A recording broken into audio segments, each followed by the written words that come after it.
E Deus, ele é estratégico quando não nos deixa esquecer disso, porque a gente tem uma tendência muito grande, o ser humano tem uma tendência muito grande de esquecer o que Deus fez na nossa vida, de onde Deus nos tirou. De onde viemos. De onde viemos e que foi Deus quem nos deu o crescimento. Então, por exemplo, pegando meu exemplo, eu deixei a minha esposa com um menino de 29 dias de idade quando nós tínhamos 3 anos de casado.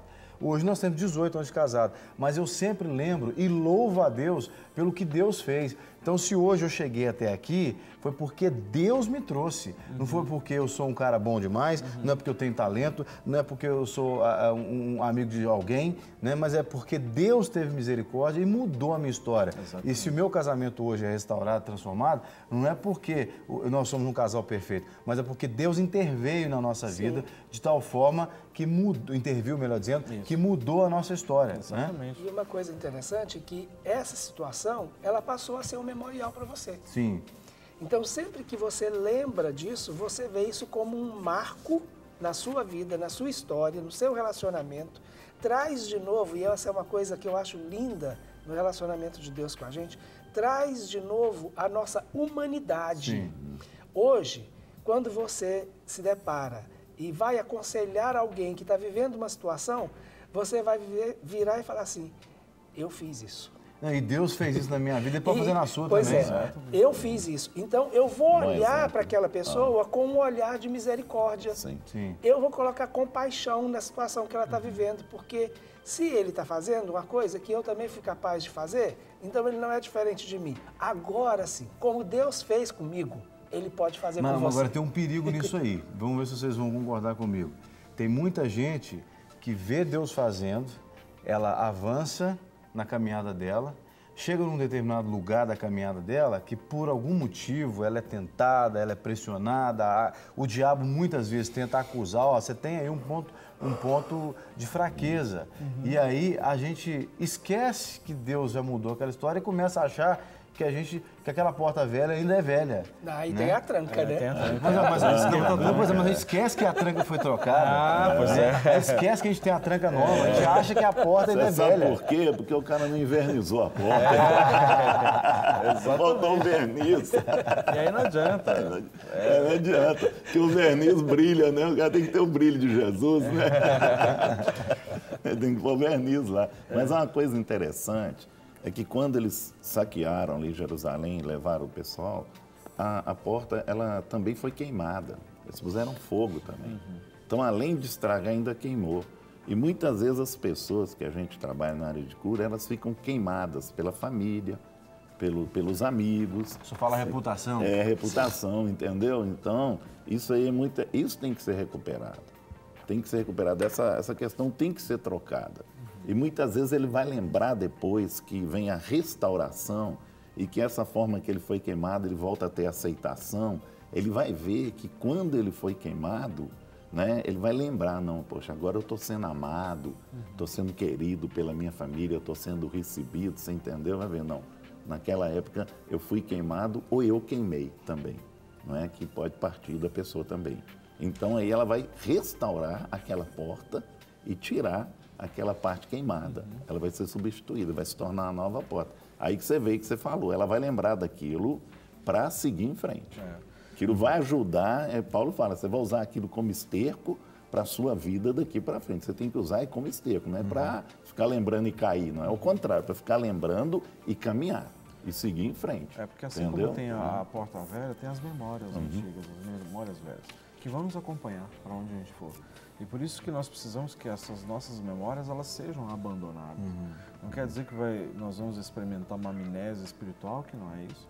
Mas na realidade essas memórias que nos trazem dor, que nos ferem constantemente, que continuam nos ferindo, né? Então essas memórias elas têm que ser abandonadas definitivamente e permitir aí que uma nova história seja escrita, ou seja, uma página nova está sendo escrita. Né?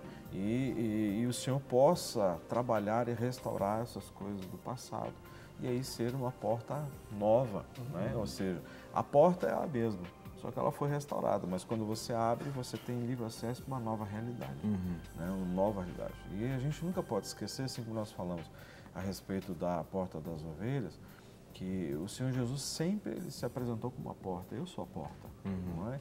Então nós temos que entender que Ele é o livre acesso. Ele diz, olha, vem, abre por mim, ou seja, passa por mim a sua porta e você vai encontrar pastagens onde você possa se alimentar, ser saciado da sua fome e da sua sede, não é? Então, como bom pastor, ou seja, ele deu a vida pelas ovelhas. Essa é a grande marca nas nossas vidas. Eu penso que muitas pessoas hoje, assim como a população israelita e israelense daquela época, na época de Neemias, quando Neemias falou, olha, vamos restaurar as cidades aqui, a cidade e os muros, porque o muro da cidade, antigamente a cidade sem muro era uma cidade completamente desguardada, desprotegida. Vamos restaurar os muros e obviamente as portas, porque uma vez os muros restaurados, né, as portas, que seriam as entradas e saídas, precisariam ser restauradas também. Penso eu que, assim como hoje, as pessoas naquela época dizem, não, isso não tem conserto mais, essa porta aí está queimada, como o pastor Guerra falou, esse ferrolho aí, essa tranca, isso aí, porque naquela época as trancas eram de ferro, né, fundido, um negócio bem maciço, né? Isso aí não dá para fazer mais, não dá para utilizar, isso ficou em desuso e etc e tal. Em outras palavras, né? A minha vida não tem jeito mais, porque tem gente que deve pensar isso, né? Para mim não tem jeito mais. Já ouviu tanto, foi destruído, foi queimado, foi isso, foi aquilo, que já acha que não tem jeito mais, né? E Deus usa Neemias e os seus colegas para mostrar que tinha jeito, né? Inclusive para os inimigos, né? É que o inimigo levanta, né? Ele vai levantar como levantou lá para desanimar Neemias e desanimar o povo.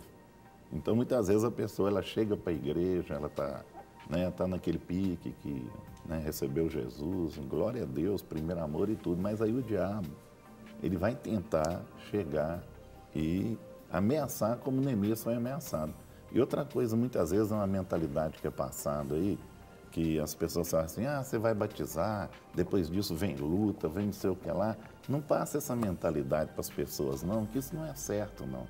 Muitas vezes a pessoa vem para a igreja e passa a mentalidade para que vai ter guerra, vai ter luta, vai ter não sei o que lá. Isso aí traz uma outra apreensão no coração da pessoa. E também não vamos falar que é muito flores também, não. A roseira tem um pouco de espinho, né? Vamos mediar essas coisas e encorajar a pessoa que Jesus realmente traz uma nova vida para ela.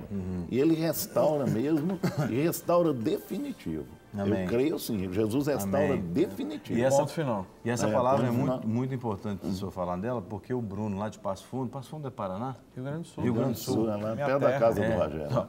Estou perto. Passo Fundo é quase a fronteira já. Já. Fronteira com o quê? Fronteira com, acho que é Argentina? Uruguai, é Argentina.